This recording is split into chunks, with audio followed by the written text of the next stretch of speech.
नमस्कार दोस्तों, आज मैं आपसे बात करने वाला हूँ 32 बिट प्रोसेसर और 64 बिट प्रोसेसर के बारे में कि आखिर दोनों में से कौन सा प्रोसेसर बेहतर है। वैसे नंबरों के हिसाब से आप समझ चुके होंगे कि कौन सा प्रोसेसर बेहतर होता है। तो 64 बिट वाला प्रोसेसर बेहतर होता है, लेकिन क्यों बेहतर होता है ये अभी भी कितने लोगों को इसमें दिक्कत होती है कि आखिर कौन सा। बहुत छोटी सी वीडियो है, ठीक है ना। इसके बारे में खाली बस एक छोटा सा अंतर आपको पता होना चाहिए कि आखिर कौन सा प्रोसेसर ज़्यादा बेहतर होता है। ऐसे नहीं कि बिल्कुल एकदम डिटेल में जाके वो तो नहीं जानना, बस ऊपर से थोड़ा बस पता होना चाहिए कि हाँ कौन सा प्रोसेसर जो है इसमें से बेहतर है। बात करूँ अगर 32 बिट प्रोसेसर की, तो मैंने जैसा बताया कि 64 बिट प्रोसेसर वाला नंबरों के हिसाब से देखा जाए तो बेहतर है, और वैसे भी वो 32 बिट वाले प्रोसेसर से बेहतर है, ठीक है ना। क्यों बेहतर है? क्योंकि 32 बिट प्रोसेसर जो होगा वो उसकी कुछ लिमिटेशन होती है, कुछ सीमाएं होती है। आप लोगों को पता होगा, चाहे वो कंप्यूटर हो चाहे वो फ़ोन हो, उसमें जो प्रोसेसर होता है उसका सबसे ज़्यादा काम होता है, ठीक है ना। क्यों काम होता है? क्योंकि वही ज़्यादा से आधी से ज़्यादा चीज़ों को वही हैंडल करता है। कोई प्रोग्राम अगर आप कंप्यूटर पर चलाते हो, उसको रन करना है तो प्रोसेसर की मदद चाहिए ना। मतलब प्रोसेसर एक तरीके से सबको पता है कि ज़्यादातर सबसे ज़्यादा काम प्रोसेसर का होता है, ठीक है। अब कोई 32 बिट का प्रोसेसर है तो वो 32 बिट तक का डाटा को ट्रांसफ़र कर सकता है, ठीक है ना। और भी बताऊंगा अभी इसकी लिमिटेशन क्या है, ठीक है ना। आपको अभी धीरे धीरे पता लग जाएगा कि अगर 32 बिट वाला बेहतर, वो कम बेहतर क्यों है 64 बिट वाले से। तो 32 बिट वाले में आप समझ सकते हो कि उसके 32 रास्ते होगा डाटा को ट्रांसफ़र करने के लिए।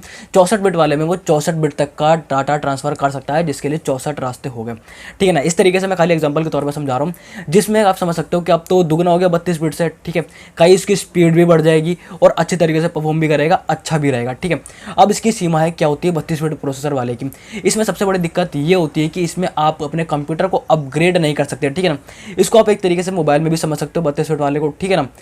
मतलब अब तो पहले होता था, लेकिन अब तो काफ़ी ज़्यादा फ़ोन बेहतर हो गया, तो 64 बिट तक के प्रोसेसर आपको फ़ोन में भी देखने को मिल जाते हैं, ठीक है।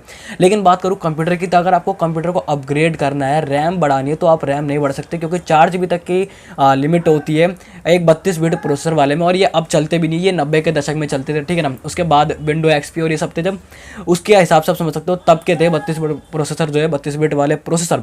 अब नहीं है, अब जो है वो 64 बिट प्रोसेसर वाले, जो कि एडवांस प्रोसेसर जैसे i7, i5, i7, ये सारे प्रोसेसर, ठीक है ना, जो कि एक 64 बिट वाले प्रोसेसर है। और उसमें कोई लिमिटेशन नहीं, आपको अपना कंप्यूटर को अपग्रेड करना, रैम बढ़ानी आप बढ़ा सकते हो, ठीक है। इसके अलावा अगर मैं दूसरी लिमिट की बात करूँ इन दोनों प्रोसेसर में, तो वो है जैसे मान के चलो कोई हाई ग्राफिक वाली कोई चीज़ है, ठीक है, या फिर वीडियो एडिटिंग है, तो वो 32 बिट प्रोसेसर वाले में बहुत ज़्यादा स्लो होगी, ठीक है ना।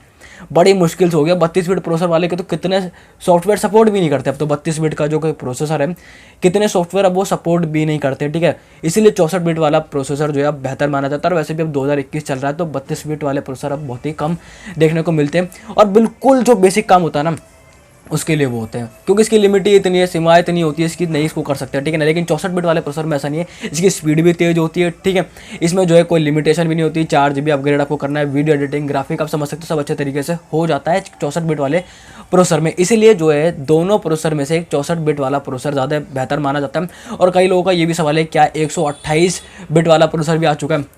ऐसी अभी ज़रूरत पड़ी भी नहीं है, क्योंकि 64 बिट वाला प्रोसेसर अभी बहुत ज़्यादा काफ़ी, और इसी से कई सारा काम आसानी से हो पा रहा है 32 बिट प्रोसेसर के मुकाबले, ठीक है ना। तो उसको अपग्रेड करने की भी ज़रूरत भी नहीं, और अभी कोई 128 बिट वाला प्रोसेसर अभी नहीं आया। तो ये था इन दोनों में एक मामूली सा अंतर, मैंने बताया, बहुत ज़्यादा डिटेल में नहीं बताया, ठीक है ना, आखिर क्या है, ठीक है ना, कैसे है। बस खाली आपको इतना पता लग चुका कि 32 बिट प्रोसेसर वाले में कुछ जो है एक सीमाएं होती है, 64 बिट प्रोसेसर वाले में वो नहीं होती है, वो थोड़ा एडवांस होता है 32 बिट प्रोसेसर के मुकाबले, ठीक है ना। इसमें i7, i5 आप समझ सकते हो कुछ इस तरीके से, वो थोड़ा 32 बिट प्रोसेसर वाला थोड़ा कम होता है, ठीक है ना। क्योंकि आखिर चाहे फ़ोन हो चाहे मोबाइल हो, प्रोसेसर सबसे ज़्यादा ज़रूरी होता है, और अब तो 5G आने वाला, तो स्पीड सबसे ज़्यादा ज़रूरी है। तो ये था आज 32 बिट और 64 बिट वाले प्रोसेसर को लेकर कि दोनों में से कौन सा बेहतर, आप समझ चुके होंगे, छोटे छोटे कुछ पॉइंट्स है, ठीक है ना। तो बस फिलहाल वीडियो में था, तो वीडियो को जरूर पसंद है, वीडियो को लाइक कर दीजिए, बाकी चैनल पर नए चैनल को सब्सक्राइब कर दीजिए। मिलते हैं नई वीडियो में नए जानकारी से, तब तक के लिए जय हिंद, वंदे मातरम।